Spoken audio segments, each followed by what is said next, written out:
今日想同大家傾下偈咧，就係關於我今日喺真生活嗰個頻道入面咧，見到有個粉絲啦嚇，就話喂你 Airguard 咧係用次氯酸嚟嘅，跟住你密封咗喺間屋入面，有啲咩害處？有啲咩害處？咁次氯酸咧係屬於日本人最興用嘅消毒劑。我哋 Airguard 用嘅咧就係用一種叫做芬多精嘅消毒，我哋並唔係用次氯酸嘅。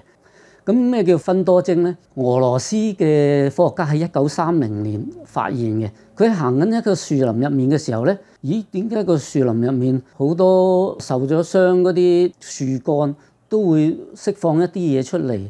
咁佢又唔會發毛，又唔會剩嘅喎，又唔會有蛀蟲蟲害嘅喎。大部分嘅樹都可以保護到自己。咁於是乎咧，佢攞咗啲碎咗嘅葉咧，然後喺上面咧就放咗一啲菌。咁包括白喉啊、天花呢啲菌啦，再加上一啲變形蟲啦，咁發覺佢哋幾分鐘之後佢哋就會死嘅。咁於是乎咧，將呢啲嘢翻去作咗一個化驗之後咧，就發現入面有一種含量叫做萜烯嘅嘢。咁萜烯英文叫做 terpene，咁係咩嚟嘅咧？嗱，佢就係原來咧呢啲樹咧就會釋放一樣嘢叫做萜烯 terpene。咁每種樹咧都會有唔同嘅萜烯嘅。原來同一棵樹入面咧，佢樹幹、樹枝同埋樹葉咧都會釋放出唔同嘅芬多精呢啲萜烯嘅。咁所以咧喺個樹林入面咧，佢形成一個好複雜、好豐富嘅芬多精群組。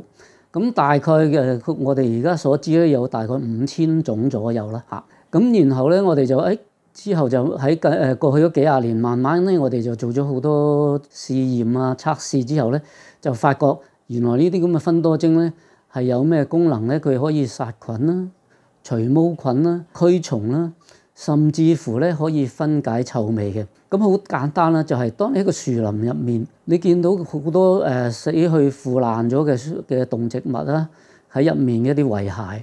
咁理論上佢應該好臭噶嘛，但喺樹林入面咧，你基本上聞唔到嗰種臭味喎。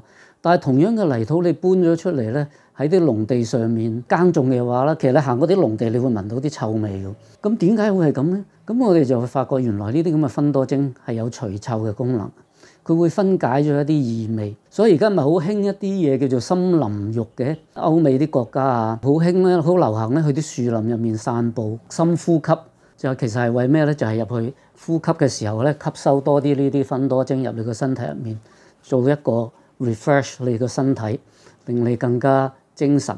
咁我哋嘅複方芬多精咧係邊一類型嘅咧？有雪松啦、百里香啦、尤加利啦，仲有樟木啦、鼠尾草啦、薰衣草啦。咁我哋都係利用呢啲咁嘅植物嘅芬多精嚟製造我哋呢啲消毒精油嘅。咁所以我哋嘅精油咧可以殺菌、消毒、除霉、除臭，咁仲可以驅蟲喎。係，多謝各位啊！